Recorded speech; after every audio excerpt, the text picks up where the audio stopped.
Everyone, कैसे हैं आप सब। आशा करती हूँ आप सभी बहुत अच्छे होंगे और अपने अपने लक्ष्य की प्राप्ति में लगे होंगे निरंतर। तो हम सभी जो है समीक्षा अधिकारी एवं सहायक समीक्षा अधिकारी प्रारंभिक परीक्षा और मुख्य परीक्षा को ध्यान में रखते हुए कुछ प्रश्नों की प्रैक्टिस सेट करते हैं। 10 प्रश्न, लगभग 10 प्रश्न की प्रैक्टिस सेट करते हैं प्रतिदिन। और ये प्रश्न टॉपिक वाइज हैं। हम लोगों ने जो है विलोम शब्द को कर लिया है और जो दूसरा है हमारा एक विलोम को कंप्लीट कर लिया है। जो दूसरा है वाक्य एवं जो है वर्तनी शुद्धि से संबंधित वाक्य प्रश्नों को हम सभी देखते हैं और इनमें हम देखते हैं कि हमारे कितने प्रश्न सही होते हैं। और 10 प्रश्न में जिसके जितने प्रश्न सही होंगे वो सभी जो है कमेंट करके ज़रूर बताइएगा। कमेंट बॉक्स में ज़रूर लिखिएगा कि आपके कितने प्रश्न सही हुए।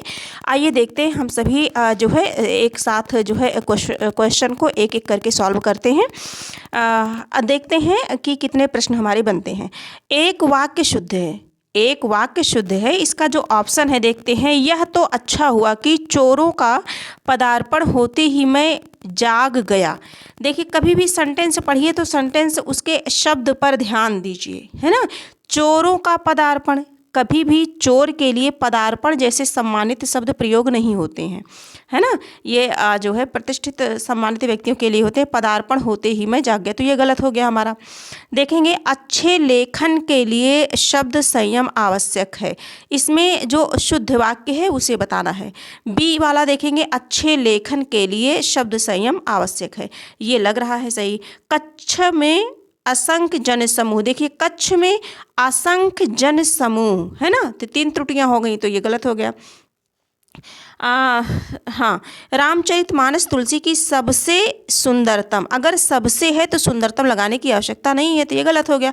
तो करेक्ट आंसर हमारा बी हो गया। किसका किसका बी सही हुआ, है ना। एक प्रश्न 1 अंक किसने प्राप्त किया, है ना। किसका किसका सही हुआ। तो आगे हम सभी बढ़ते हैं, देखते हैं। इसमें जो है 22 नंबर के प्रश्नों पर चलते हैं। प्रश्न संख्या 22 है, निम्नलिखित वाक्यों में से एक वाक्य अशुद्ध है। जो अशुद्ध है उसे बताना है ना। शुद्ध अशुद्ध प्रश्न पर विशेष ध्यान देंगे। हमारी गलती यही हो जाती है हम लोगों से। हम लोग जल्दबाजी में प्रश्न जो है अधिक करने के चक्कर में रहते हैं और ध्यान नहीं देते हैं, तो ये सावधानी बरतनी पड़ेगी हम सभी को। छात्रों ने पंडित नेहरू को अभिनंदन पत्र अर्पित किया, ध्यान देंगे। महादेवी ने सरस्वती को श्रद्धा सुमन अर्पित किया। रानी ने बुद्ध को अहिंसा भाव अर्पित किया। छात्रों ने पंडित नेहरू को अभिनंदन पत्र प्रदान किया। अब ये जो 22 नंबर का प्रश्न है, प्रश्न संख्या 22 है ना। तीसरी प्रैक्टिस सेट है ये। इसमें जो है जो 22 नंबर का प्रश्न है, इसमें देखेंगे अशुद्ध वाक्य, छात्रों ने पंडित नेहरू को अभिनंदन पत्र प्रदान किया। डी वाला जो ऑप्शन हो जाएगा हमारा, ये हो जाएगा। देखिए, अभिनंदन पत्र भेंट किए जाते हैं, है ना, या अर्पित किए जाते हैं, प्रदान नहीं किए जाते हैं, इसीलिए ये अशुद्ध हो गया। अब हम 23 नंबर के प्रश्नों पर चलेंगे। निम्नलिखित में से एक वाक्य अशुद्ध है। अशुद्ध है, तीनों प्रश्नों में हमारे अशुद्ध वाक्य ही बताने थे। तूफान सैकड़ों लोग मर गए। तूफान में सैकड़ों, तूफान नहीं होता है, तूफान होता है, सभी परिचित होंगे इससे, है ना। तो ये गलत हो गया। दूसरा आदमी कौन था, दूसरा आदमी कौन था। डॉक्टर ने अस्पताल का निरीक्षण किया। सड़क के दोनों ओर आलीशान इमारतें हैं, इमारतें होना चाहिए था।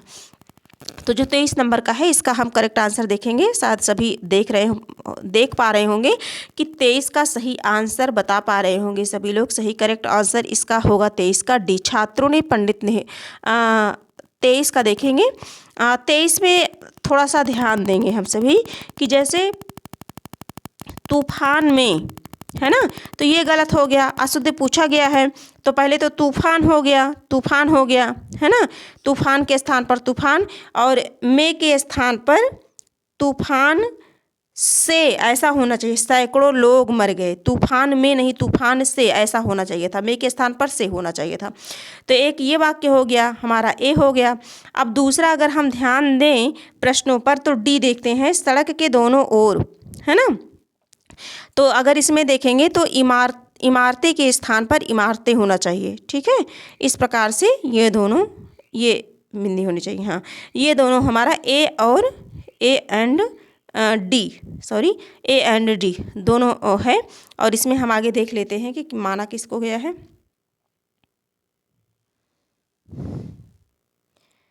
ए और डी होगा। 24 नंबर के प्रश्न को देखते हैं। शुद्ध वाक्य चिन्हित करें। शोक है कि आपने मेरे पत्रों का कोई उत्तर नहीं दिया। पत्रों का कोई उत्तर नहीं दिया। और अगला देखेंगे। दुख है कि आपने मेरे पत्र का उत्तर नहीं दिया। क्षोभ है कि आपने मेरे पत्र का सही उत्तर नहीं दिया। खेद है कि आपने मेरे पत्रों का कोई उत्तर नहीं दिया। तो ये जो 24 नंबर का प्रश्न है, इसका करेक्ट आंसर हो जाएगा खेद है कि आपने मेरे पत्रों का कोई उत्तर नहीं दिया। और इसमें जो है शुद्ध वाक्य को चिन्हित करना है, तो शुद्ध वाक्य हमारा जो है डी हो जाएगा। करेक्ट आंसर डी हो जाएगा। आगे देखेंगे हम, अगले प्रश्न पर चलते हैं। प्रश्न संख्या 25 को देखते हैं।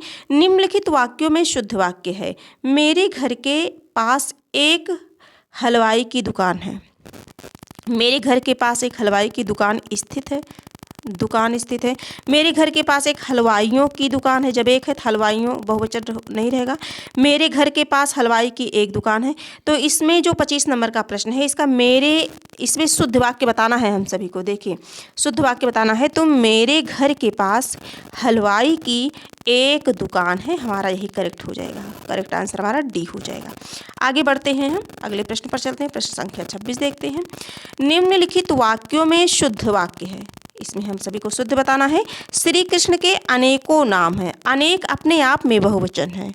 अनेक अपने आप में बहुवचन है, अनेकों करने की आवश्यकता नहीं है ना, तो इसलिए गलत हो गया। भगवान श्री कृष्ण के अनेकों नाम, फिर गलत हो गया। श्री कृष्ण को अनेकों नाम, श्री कृष्ण के अनेक नाम है। करेक्ट आंसर हमारा डी हो जाएगा, सही हो जाएगा। ठीक, 26 नंबर का प्रश्न है, इसका डी हो जाएगा। आगे हम सभी बढ़ते हैं। प्रश्न संख्या 27 देखते हैं। निम्नलिखित वाक्यों में शुद्ध वाक्य है। निम्नलिखित वाक्यों में शुद्ध वाक्य देखो फूलों पर भौरे भिनभिना रहे हैं। भौरे भिनभिनाते नहीं है बल्कि गुंजार करते हैं, है ना। भौरे क्या करते हैं? गुंजार करते हैं, भिनभिनाते नहीं हैं। देखो फूलों पर भौरे गुंजार कर रहे हैं। हाँ, ये सही लग रहा है। देखो फूलों के ऊपर भौरे गुंजारते हैं। देखो फूलों के ऊपर भौरे भिनभिना रहे हैं, है ना। तो ये जो है त्रुटिपूर्ण है, भिनभिनाना। फूलों के ऊपर भी त्रुटिपूर्ण है। फूलों के ऊपर, है ना, फूलों के ऊपर भी त्रुटिपूर्ण है। करेक्ट आंसर हमारा बी ऑप्शन हो जाएगा। ऑप्शन हमारा राइट क्या हो जाएगा? बी हो जाएगा। 28 नंबर के प्रश्नों पर चलते हैं। प्रश्न संख्या 28 को देखते हैं, क्या है हमारा। हाँ, 28 नंबर का जो प्रश्न है, इसे हम सभी सॉल्व करते हैं। निम्नलिखित वाक्यों में शुद्ध वाक्य है। इसमें हम सभी को शुद्ध बताना है। उसकी शंका का निवारण हो गया, बिल्कुल ठीक लग रहा है। उसकी शंका समाप्त हो गई। उसकी शंका का समाधान हो गया, ये भी ठीक लग रहा है। उन्हें अब शंका नहीं रही। तो इसमें अगर हम देखेंगे 28 नंबर का जो प्रश्न है हमारा, अगर हम इसकी चर्चा करना चाहें तो इसमें ए और सी दोनों करेक्ट है। हमारा ए भी सही है और सी भी सही है। और देखते हैं आगे की जो है आयोग ने क्या माना है। लोक सेवा आयोग ने इसका जो है ए और सी दोनों को जो है इस प्रश्न के सही उत्तर के रूप में स्वीकार किया है। तो इस प्रकार से हम सभी ध्यान देते चलेंगे। उसकी कभी कभी एक दो प्रश्न ऐसे प्रायः एग्ज़ाम में मतलब आ ही जाते हैं, है ना, जो कन्फ्यूजन क्रिएट करते हैं। तो इससे घबराना नहीं चाहिए। हम सभी को ध्यान देना चाहिए अपने जो भी हम अच्छे से पढ़े होते हैं, है ना, अपने सिलेबस को, अपने टॉपिक को, उसे अच्छे से हमें जो है वहाँ दिमाग लगाना पड़ता है ना। अगर हम ध्यान दें तो हमारे ऐसे प्रश्न गलत नहीं होंगे। आगे देखेंगे शुद्ध संयुक्त वाक्य का उदाहरण है। मैं परीक्षा देने के लिए इलाहाबाद जा रहा हूँ। संयुक्त वाक्य की बात हो रही है। संयुक्त वाक्य, सरल वाक्य, संयुक्त वाक्य और मिश्र वाक्य, 3 वाक्य हैं। ये जो है रचना के आधार पर, अर्थ के आधार पर 8 प्रकार हैं, 8 हैं, है ना। तो ये सारी चीज़ें डिटेल में चैनल पर आप सर्च करेंगे तो मिल जाएगी। मेरे ही चैनल पर प्लेलिस्ट बना दी गई है, आपको जो है डिटेल में पढ़ने के लिए मिल जाएगा। और आप एक बार अगर क्लास उसे देख लेते हैं जो क्लास है, तो फिर आपको दोबारा क्लास देखने की ज़रूरत नहीं पड़ेगी। तो ये है संयुक्त वाक्य जो है देखना है। मैं परीक्षा देने के लिए इलाहाबाद जा रहा हूँ, है ना। मुझे परीक्षा देनी है अतः दिल्ली जा रहा हूँ। मुझे परीक्षा देनी है और मैं गोरखपुर जा रहा हूँ। जब 2 वाक्य अपने में स्वतंत्र हों, 2 वाक्य, मुझे परीक्षा देनी है, मुझे परीक्षा देनी है, एक वाक्य कंप्लीट हो गया। मैं गोरखपुर जा रहा हूँ, दोनों वाक्य कंप्लीट हो गया। दोनों वाक्य जब आपस कंप्लीट हों और किसी योजक के द्वारा, योजक शब्दों के द्वारा जैसे और है ना के द्वारा जो है जोड़ दिए गए हों तो वहाँ पर संयुक्त वाक्य कहलाता है, वह वाक्य संयुक्त वाक्य कहलाता है। तो करेक्ट आंसर हमारा सी हो जाएगा। कौन सा होगा? सी होगा। किस प्रश्न का? 29 नंबर का। ठीक है, आगे बढ़ते हैं। 30 नंबर के प्रश्नों को देखते हैं। निम्नलिखित वाक्यों में से एक वाक्य अशुद्ध है। कौन सा अशुद्ध है? काशी सदैव से भारतीय संस्कृति का केंद्र रहा है। रहा है, देखिए लिंग कर्ता के अनुसार लिंग परिवर्तन होगा। रहा है गलत हो गया। गांधी जी का चरखा चलाना स्वदेशी का प्रतीक था। वन जीवन के कष्टों का भय भी सीता को राम के अनुगमन से रोक नहीं सका। अपनी कुशल रणनीति से शिवाजी ने विपक्षियों के छक्के छुड़ा दिए। तो इसमें से हमें देखना है अशुद्ध, अशुद्ध का चयन करना है। 30 नंबर का प्रश्न है जो कि इस क्लास का जो है 10वां प्रश्न है, यानी कि आखिरी प्रश्न है, क्योंकि 10 ही प्रश्न हम सभी करते हैं और इसमें देखते हैं कि हमारे कितने सही हुए, है ना। और इसमें देखते हैं कि 30 नंबर का जो प्रश्न है करेक्ट आंसर अशुद्ध पूछा है तो अशुद्ध यही है, 1 वाला है, ए है। राइट आंसर हमारा ए हो जाएगा। तो आप सभी के कितने प्रश्न सही हुए, है ना, आप कमेंट बॉक्स में ज़रूर बताइएगा। इससे हमारा जो है आत्मविश्वास बढ़ेगा और मैं ये जो है जो मेरा आत्मविश्वास है वो बढ़ेगा और मैं ये समझ पाऊँगी कि हाँ आप मेरी बातों को सुन पा रहे हैं, समझ पा रहे हैं और आपकी तैयारी अच्छी चल रही है। ठीक है, तो इसी तरह से आप सभी पढ़ते रहिए। हम सभी कुछ प्रश्नों के माध्यम से ये सीखने सिखाने की श्रृंखला में आप प्रतिदिन उपस्थित होते रहेंगे और कुछ ना कुछ नया ज़रूर सीखेंगे। तो आज की क्लास यहीं तक है, हम फिर मिलेंगे, तब तक के लिए धन्यवाद।